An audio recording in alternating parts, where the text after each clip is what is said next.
So last year was a hard year. It felt like one thing after another didn't go as I anticipated, and it all culminated in May when my mom had a mental breakdown after a conversation with me. She attempted suicide and ended up in a rehab facility in Arizona for a month, where she finally recognized that she has an emotional dependence on alcohol. Don't worry, she's slowly getting better, and I'm in counseling. But all of this caused me to question what I'm doing with my life. I was visiting my family in Connecticut when my dad asked me, "What are your dreams?" And it really shook me because at that moment, the word that I heard was theater, but it wasn't in my voice, it was in the Spirit's. So a little background, I would say I have a fairly strong connection to the Spirit. I first heard his voice when I was 13 and have been learning to hear and discern it ever since. We go through seasons when I connect with him in different ways, but through it all, he's always there.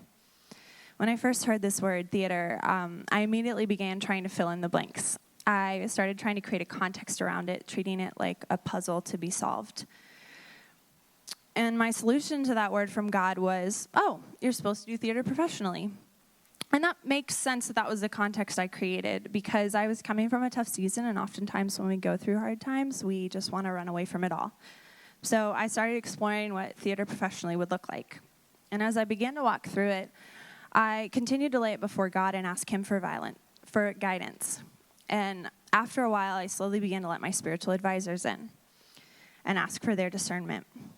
This was really hard because it's incredibly uncomfortable to take something that you're attached to and really want and offer it up to others, not being sure how they'll respond or being afraid they'll shut it down or hear otherwise from the Lord. But I had come to the point where I had to recognize that this was where I was at and these thoughts and feelings weren't going away. And I had to trust that those around me who knew my heart and knew God and his heart for me and were seeking the Lord on my behalf. At first, I was not humble. I was scared and holding on to this context I'd created so tightly.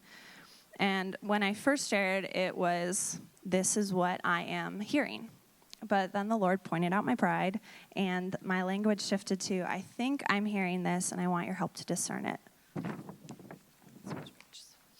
I had to lay out all the pieces of my life and let them be the ones to intercede on my behalf. I had to let go of control and trust them and God in them. And that was when things started to shift.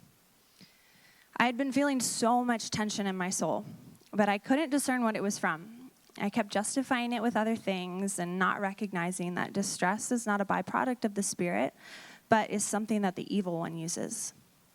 So at fall retreat, things finally began to shift. That Saturday morning when Craig was sharing about discerning our calling, I heard the Spirit again, and this time he said ministry. Now, did I just let it be and trust that the Lord would reveal it in time? Nope. Once again, I tried to create a context for it and went on this whole new path of how theater and ministry would interact. But this time I was much quicker to bring in my wise counsel and much faster at laying it all before them and stepping back. Once I allowed God and the people around me in and let go of the tight hold that I had on what I thought God was telling me in regards to my future, and once I stopped trying to read into every little thing, life got so much easier. The tension eased, my brain stilled, and my joy began to return. Now, this wasn't an immediate thing. It took some time. And I still don't fully know where we're going, but I know I wasn't driving anymore. God was, and God is. Fast forward to now.